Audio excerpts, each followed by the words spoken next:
할렐루야, 좋은 아침입니다. 오늘은 사도행전 9장 36절에서부터 43절까지의 말씀을 통해서 복받는 자가 되는 원리에 대해 함께 말씀 나누기를 원합니다. 오늘 본문은 하나님께서 사도행전, 즉 교회의 역사를 든든히 세워나가실 때에 사도 베드로를 통해서 증거하신 죽은 자를 살려주시는 회복의 사건에 대한 내용입니다. 특별히 죽었던 다비다를 새롭게 살려주시는 너무나도 놀라운 기적에 관한 내용이죠. 보통 성경에 기록된 삶과 죽음에 관한 말씀들과 기록들은 감히 인간이 범접하지 못하고 감당하지 못하는 고유한 하나님의 영역에 대한 선포되어진 말씀들이 많습니다. 그래서 보통은 이런 죽음을 이기고 부활하게 하신 하나님의 역사는 생명의 주관자가 되시는 하나님을 증거하는 목적으로 기록된 경우가 많습니다. 왕상 17장 보면 엘리야를 통해서 사르밧 과부의 아들을 살려주시는 이야기, 또 왕하 4장에 보면 엘리사를 통해서 수넴 여인의 아들을 살려주시는 이야기가 이에 대표적인 말씀들이 되겠죠. 특별히 예수님께서 살려주시는 세 가지 경우도 마찬가지입니다. 나인성 과부의 아들을 살려주신 이야기나 야이로의 딸을 살려주신 이야기나 나사로를 살려주시는 이야기, 그 모든 기록들은 이 생명의 주관자 되시는 하나님과 동일하신 하나님의 아들 예수님의 그 상징성, 그 예수님의 정체성을 알려주시는 기독론을 설명하는 가장 중요한 말씀으로 기록되기도 하죠. 하지만 오늘 말씀에는 이전 방식과는 조금 다른 사건으로 오늘 본문이 기록되어져 있습니다. 죽은 자가 살아났다라는 결과에 집중하기보다는 왜 하나님께서 이 여인 다비다인 도르가인 다비다에게 이렇게 특별한 기적의 축복을 허락하셨을까, 그 이유에 집중하며 증거하고 있습니다. 오늘은 우리가 여기에 초점을 맞추고 성경을 볼 필요가 있죠. 36절입니다. 요바에 다비다라 하는 여제자가 있으니 그 이름을 번역하면 도르가라, 선행과 구제하는 일이 심히 많더니. 36절은 이 여인에 대한 특별한 설명이 기록되어져 있습니다. 그것은 바로 다비다 또는 도르가라는 이름을 가진 그녀가 다름 아닌 제자였다라고 하는 사실이죠. 본문을 보면 원어에 보면 마테트리아라고 하는 여성형 명사가 기록되어 있습니다. 이는 마데데스라고 하는 제자라는 단어의 여성형 명사죠. 즉 이 명칭은 반드시 예수님께서 부르시고 세우신 제자라는 뜻은 아닙니다. 왜냐하면 사도행전에는 이미 그들이 사도라고 명칭이 변경돼서 불러지기 때문이죠. 사도행전의 특성상 교회에 속한 모든 자를 제자라고 하지만 특별히 이곳에서만큼은 그 명칭이 바로 마데트리아 여제자라고 강조되어 기록되어져 있습니다. 그 이유는 무엇일까? 이 그녀가 누구보다도 주님의 가르침대로 소중한 그 가르침을 직접적인 삶에서 행함으로 보여주면서 살았다는 것을 강조하기 위한 표현으로 증거된다라는 사실이죠.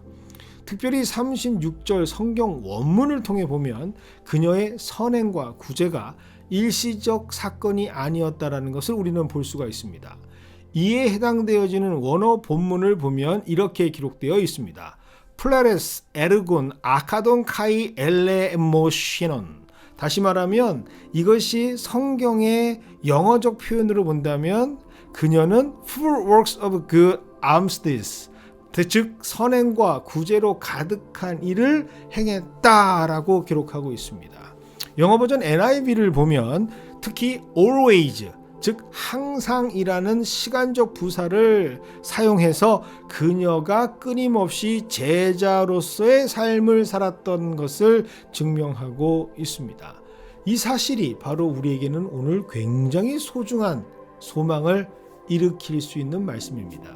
그 삶의 목적과 내용이 전적으로 하나님 뜻대로 사는 사람이 된 자, 즉 예수의 참된 제자가 될 때 하나님께서는 죽음에서도 다시 살려주시는 부활의 은혜를 더해 주신다라는 말씀이 되기 때문이죠.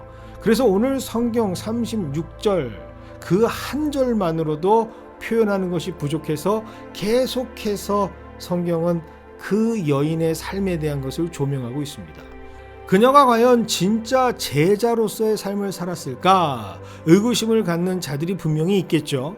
그런데 성경은 아예 그 의구심, 그 가능성에 1도 의심을 허용하지 않으려는 의도로 그녀의 삶을 여러 각도에서 재구성하면서 삶의 증거들을 다름 아닌 그 동시에 살았던 사람들의 객관적인 증인들의 증언과 행동으로 제시하고 있습니다. 그것이 바로 37절, 38절, 39절의 말씀이죠. 37절에는 당시 사람들이 그녀의 시신을 대하는 방식을 기록하고 있습니다. 씻어 다락에 누이니라. 시신을 깨끗하게 씻는 것은 유대인들만의 풍습이라기보다는 그 당시 중동 지방의 모든 풍습, 넓게는 동양인들의 풍습이었습니다. 그런데 다비다의 경우에는 특별한 것이 나오죠.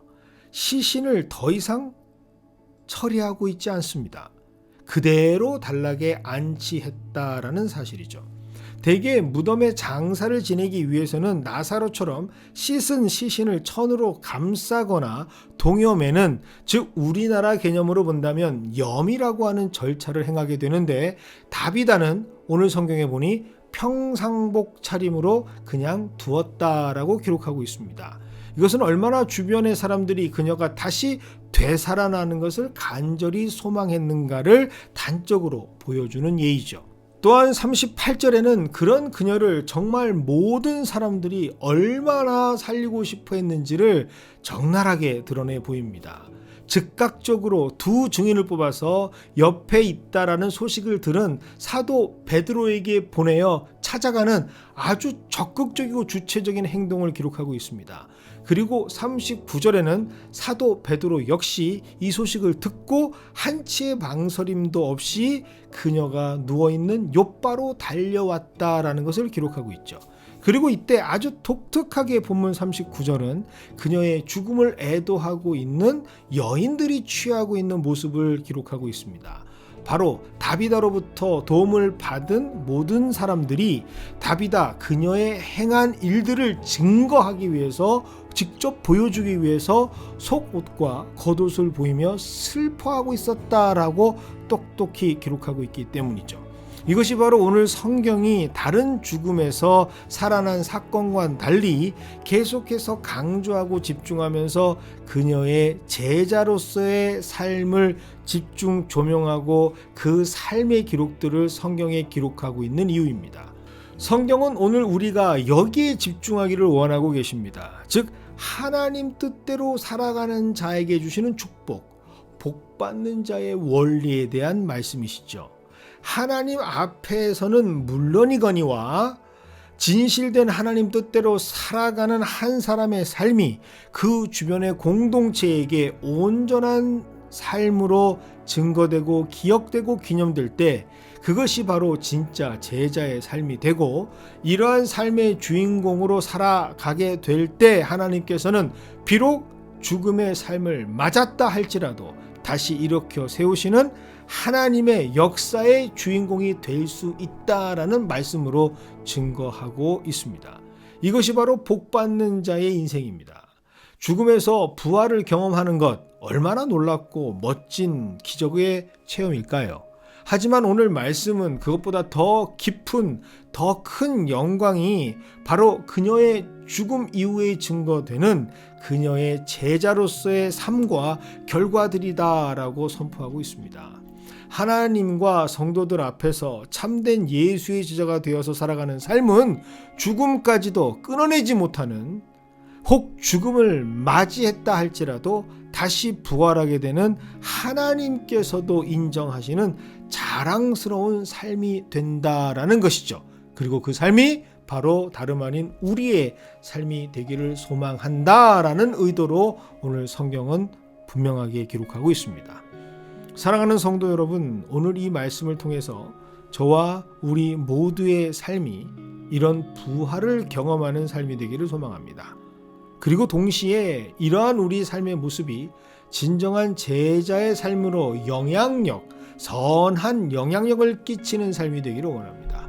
그렇게 될 때 우리의 삶은 슬픔에서도 기쁨을, 감격을 누리는 삶이 되고 단절된 관계를 회복시키는 축복의 매개체가 되며 새로운 인생을 허락받게 되는 새로운 전혀 다른 복된 삶이 될 수 있기 때문입니다.